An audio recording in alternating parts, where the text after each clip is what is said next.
The cabin stood nestled among towering pines, a picture-perfect escape from the chaos of city life. Me, Jared, Lisa, Emma, and Tom had been planning this trip for months. A weekend of laughter, hiking, and late-night ghost stories. As I parked the car in front of the rustic structure, I couldn't shake the sense that the woods were a little too quiet. "This is amazing," Lisa said, her voice full of awe as she stepped out of the car. The air was crisp, filled with the scent of pine and damp earth. Jared grabbed the keys from his pocket, leading us up the creaky porch steps to the door. Inside, the cabin was quaint, with a stone fireplace and large windows overlooking the forest. By sunset, we had unpacked, and Emma was already making drinks. "To a weekend of relaxation and adventure," she toasted, clinking glasses with the rest of us. The atmosphere was light, filled with jokes and laughter.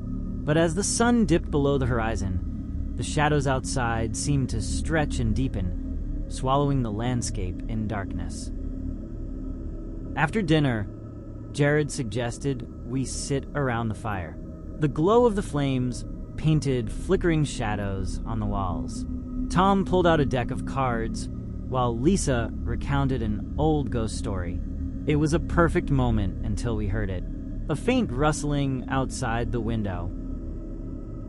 "Probably just an animal," Jared said, though his voice lacked conviction. I walked over to the window, peering into the inky blackness. Nothing. Still, the feeling of being watched crept over me, prickling at the back of my neck.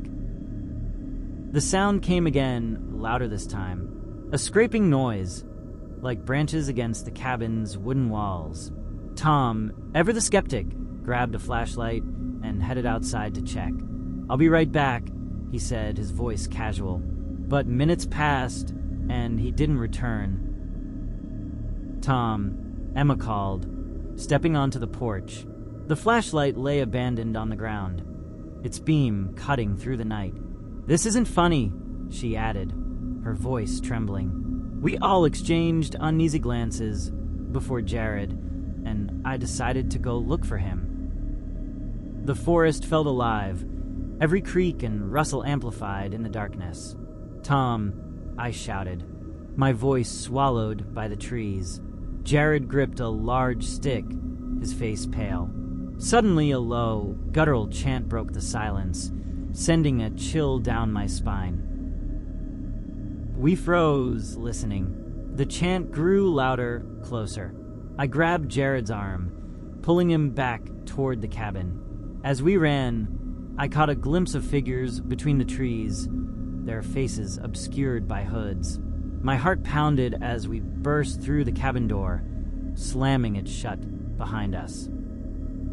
Lisa and Emma were huddled near the fireplace, their faces pale. "What happened?" Lisa asked. There's someone out there," Jared stammered. Emma began to cry, her hands trembling. "Where's Tom?" she whispered, but none of us had an answer. The chanting resumed, surrounding the cabin like a sinister chorus. I checked the windows, but the figures were gone. "We need to leave," I said. Jared nodded, grabbing the car keys. But as we opened the door, a figure stood on the porch, blocking our path. The figure wore a black hood, its face hidden in shadow. In its hand was a long, curved blade. "Get back!" Jared shouted, slamming the door shut again. Panic set in as we realized we were trapped. The power went out, plunging the cabin into darkness. Emma screamed, and I felt Lisa grab my arm. "Stay together," I said, though my voice trembled. Footsteps creaked on the porch, and then the windows rattled as if someone was testing their strength. We barricaded the door with furniture, listening to the sounds of our unseen attackers. The chanting continued, now interspersed with guttural growls. "They're trying to scare us," I said, though I wasn't sure I believed it. Hours passed, or maybe minutes. Time felt meaningless in the oppressive darkness. Suddenly, there was a loud crash. One of the windows shattered, and a hooded figure climbed inside. Jared charged at it with the stick, but another figure appeared, pulling him away. "Run," I shouted, grabbing Lisa and Emma. We bolted out the back door, stumbling into the forest. The chanting followed us, echoing through the trees. My lungs burned, but I didn't stop. Emma tripped, and I turned back to help her up, but she was gone.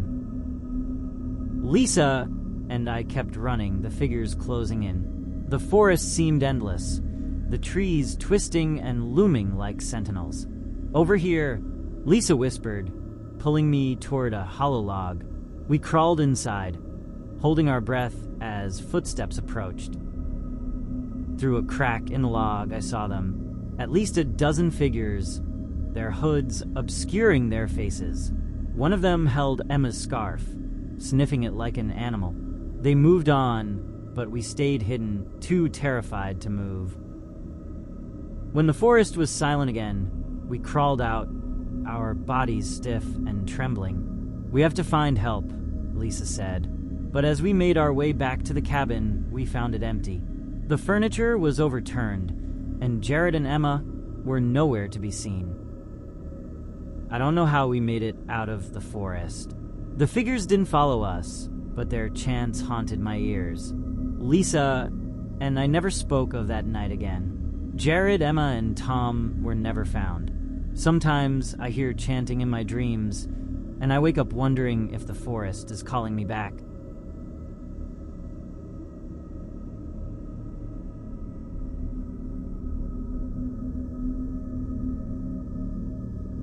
The drive to the cabin was peaceful. The forest on either side of the winding road bathed in golden light from the setting sun. Alex and I had been looking forward to this weekend for months, a secluded getaway to celebrate our anniversary, just the two of us, away from the noise of the city. The cabin was cozy, perched on a hill overlooking a dense forest. The wooden structure creaked slightly as we stepped inside, but it felt warm and inviting. We unpacked quickly, eager to start our weekend. The silence of the forest was soothing, broken only by the occasional rustle of leaves. That first evening, we sat on the porch, sipping wine and watching the stars appear. "This is perfect," Alex said, wrapping his arm around me. I nodded, feeling a deep sense of peace. Little did we know that peace was about to be shattered. It started with a knock at the door, a soft, hesitant sound that echoed through the quiet cabin. Alex and I exchanged a glance. "Who could that be?" he asked. "We weren't expecting anyone." When Alex opened the door, a disheveled couple stood on the porch. Their clothes were dirty, their faces pale and haggard. The woman clutched her partner's arm tightly, her eyes darting around nervously.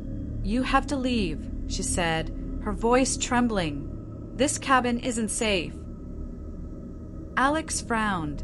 "What are you talking about?" "There's something here," the man said. "Something evil. We've been trying to warn people, but no one listens. Please, you have to go."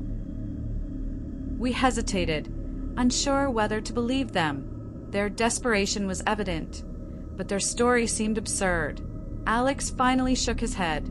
"I think you should leave." The couple exchanged a look before stepping back. "Don't say we didn't warn you," the woman whispered before they disappeared into the night. Shaken, but determined not to let the encounter ruin our weekend, we locked the doors and tried to laugh it off. "Probably just some crazy locals," Alex said. But as the night deepened, an unease settled over us. Around midnight, strange noises began.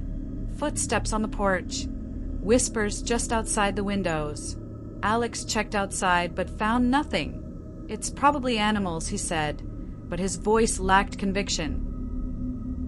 The noises grew louder, more insistent.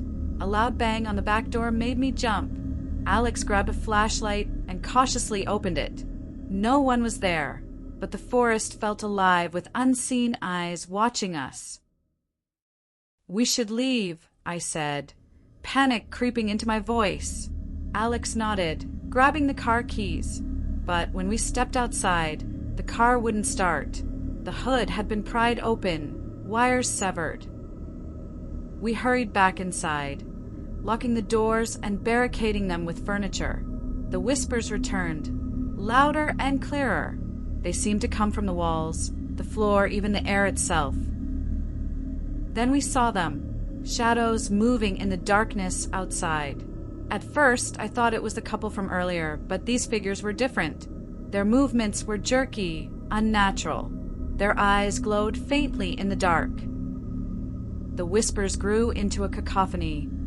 Words I couldn't understand but felt in my bones. Alex grabbed a kitchen knife, his face pale. "Stay behind me," he said, his voice steady despite the terror in his eyes. The front door slammed open, and the estranged couple stumbled inside. "We told you to leave," the woman screamed. "It's here." Before we could react, the shadows began pouring into the cabin, taking form.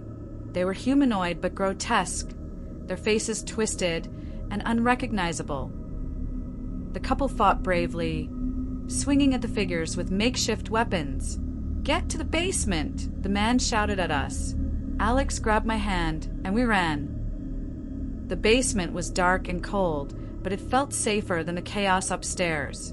We could hear the couple fighting, their screams mixing with inhuman growls. And then silence. We huddled together, listening to the sounds of the house. Footsteps creaked above us, slow and deliberate. The shadows had followed us. Their whispers filled the basement, promising pain and despair. Alex held me close, his grip tight. "We'll get out of this," he whispered, though his voice wavered. The door to the basement creaked open, and a shadowy figure stepped inside. The next moments were a blur. Alex fought bravely, giving me time to escape through a small window. As I ran into the forest, I heard his screams, followed by silence. I don't know how far I ran before collapsing, but I'll never forget the cabin or the shadows. Even now, I can't shake the feeling that they're watching, waiting. Alex is gone, and the cabin still stands, a trap for the next unsuspecting couple seeking a peaceful getaway.